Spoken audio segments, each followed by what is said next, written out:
Mukunda jewellers వారి Poorvi gold and diamonds November 1న KPHBలో ఘనంగా ప్రారంభం. ఓపెనింగ్ ఆఫర్ గా ప్రతి 3 లక్షల కొనుగోలుకు ఒక బంగారు నాణెం ఉచితంగా పొందండి. బూటకపు హామీలు, మోసపూరిత వాగ్దానాలు. కాంగ్రెస్ పార్టీ 23 నెలల పైన బీజేపీ ఛార్జ్షీట్ విడుదల చేసింది.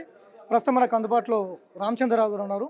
సరేంటి మీరు బూటకపు హామీలు, మోసపూరిత వాగ్దానాలు అంటున్నారు, కానీ నిన్న ముఖ్యమంత్రి పాకిస్తాన్లో బాంబులు వేరు కానీ జూబిలీహిల్స్లో కార్పెట్ బాంబింగ్ చేస్తున్నారు. ఏ మొహంతో చేస్తున్నారు, ఏమి ఇచ్చారని చేస్తున్నారు, మీ మోడీ నుంచి ఏం తీసుకొచ్చారు అనేది నిన్న ముఖ్యమంత్రి చేసినటువంటి కామెంట్లను ఎట్లా చూస్తారు? ఇది అవివేకమైనటువంటి మాట. బుద్ధి ఉన్నవాడు ఇట్లా మాట్లాడరు ఎవరు కూడా. బుద్ధి జ్ఞానం ఉన్నవాడు ఇది కార్పెట్ బాంబింగ్ ఒక క్యాంపెయిన్. భారతదేశము గెలిచిందా మొన్న యుద్ధం లాంటి ఆపరేషన్లో? పాకిస్తాన్ గెలిచిందా? పాకిస్తాన్ 12 ఎయిర్ బేస్లు పగలగొట్టినాం, మనం దాన్ని దాడి చేసినాము.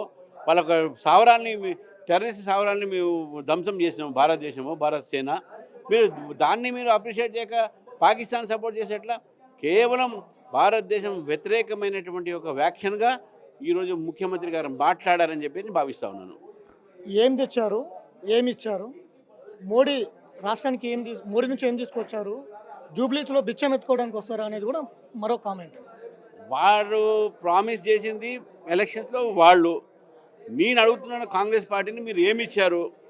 విద్యార్థులకు రీఎంబర్స్మెంట్ ఇచ్చారా? ఆరోగ్యశ్రీ హాస్పిటల్కి ఇచ్చారా? మీరు రైతులకు రైతు బంధు ఇచ్చారా? పెన్షన్లు ఇచ్చారా? వికలాంగులకు పెన్షన్లు ఇచ్చారా? మీరు వృద్ధాశ్రమాలకు పెన్షన్లు ఇచ్చారా? మీరేమి ఇచ్చారు ముందు చెప్పండి. మీరు ఇచ్చింది కాదు. మీ ప్రభుత్వము మీరు వాగ్దానాలు చేశారు. మీ వాగ్దానం చేసినటువంటి దానికి మాతో నిన్న అడుగుతారు. మీకేం అధికారం ఉంది ఓట్లు ఆడటానికి? మీకు నైతికమైన అధికారం ఓట్లు ఆడటానికి ఈ రాష్ట్రంలో లేదు. జూబ్లీస్ వదిలిపెట్టండి, ఈ రాష్ట్రంలో లేదు. నంగనాచి ఎంపీలు అందరూ కలిసి హైదరాబాద్ నగరాన్ని అభివృద్ధి, మెట్రో అభివృద్ధి, మూసి అభివృద్ధి అడ్డుకుంటున్నారు. జూబ్లీహిల్స్ ప్రజలు గమనించాలి. ఎవరైనా తీసుకొస్తారు కానీ అడ్డుకుంటున్నారు బీజేపీ అనేది కూడా. మేము అడ్డుకున్నది వాళ్ళ కమిషన్లు అడ్డుకుంటున్నాం. ప్రాజెక్టులు ఎప్పుడు అడ్డుకోలే. హైడ్రా ఏమి ఇచ్చిందంటే, మూసి ప్రాజెక్ట్ ఏమి ఇచ్చిందంటే, మీకు ఎన్ని ల్యాండ్స్ మీద కబ్జాలు మీరు వదిలిపెట్టారు చూడండి. మీరు వాళ్ళ ఒక్కడ కూడా ఎంఐఎం నాయకులకు సంబంధించినటువంటి హైడ్రాలో ఉన్నటువంటి ఏదైనా కూలగొట్టారా? మీరు మాట్లాడి ఫస్ట్ చెప్పండి. మీరు మమ్మల్ని ఆడటం కాదు. మీరు ఏం తెచ్చారో, ప్రజలకు ఏమి ఇచ్చారో మిమ్మల్ని మేము అడుగుతున్నాం. కాబట్టి మీ ఎంపీలు నన్ననాచిన వాళ్ళు ఎక్కడ పార్లమెంట్ పోరు, ఇక్కడ ఉంటారు, ఎప్పుడు మాట్లాడరు. మీరే పార్లమెంట్ సభ్యులు, మీరే పోలేదు పార్లమెంటుకు. మా ఎంపీల గురించి చెప్తున్నారు. మా ఎంపీలు హైయెస్ట్ క్వశ్చన్స్ అడిగింది మా ఎంపీలే. తెలంగాణ గురించి మాట్లాడింది మా ఎంపీలే. మీ ఎంపీలు అసలు ఎక్కడున్నారు చెప్పండి. అసలు ప్రజల్లోనే లేదు మీరు ఎంపీలు.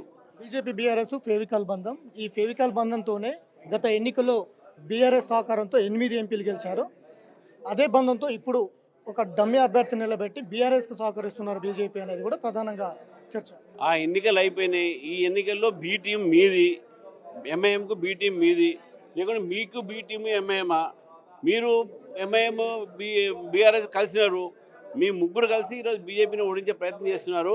మొత్తం బీ టీము, ఏ టీము అంతా కాంగ్రెస్ పార్టీకు, బీఆర్ఎస్, ఎంఐఎం కాంగ్రెస్. సో ఇది ముఖ్యమంత్రి ఒక అర్థం లేకుండా, ఒక ఆలోచన లేకుండా, ఒక తెలివి లేకుండా ఒక భారతదేశ ఆర్మీని, భారతదేశ యుద్ధాన్ని అవమానిస్తున్నారు. ఇది సరైంది కాదు. కార్పెట్ బాంబింగ్ అనేది జూబ్లీహిల్స్లో ప్రజలను కలవడం, ఇంటింటికి వెళ్ళడం. ముందు కాంగ్రెస్ పార్టీ ఏమి ఇచ్చింది, ఇప్పటి వరకు ఎన్ని అమలు చేసింది, ఎంతవరకు ప్రజల్లో ఉంది, ప్రజలకు ఇచ్చిన హామీలు ఎక్కడ పోయాయి అనేది ముందు సమాధానం చెప్పాలనేది రామచంద్రరావు చెప్తున్నటువంటి. ఖచ్చితంగా జూబ్లీహిల్స్ ప్రజలు ఆదరిస్తారు, బీజేపీ వైపుకు నిలబడతారు, కాంగ్రెస్కు బుద్ధి చెప్తారు అనేది కూడా రామచంద్రరావు చెప్తున్నటువంటి సిచ్యువేషన్. వీడియో జర్నలిస్ట్ గౌస్తవ్ వెంకట్, బిగ్ టీవీ, హైదరాబాద్.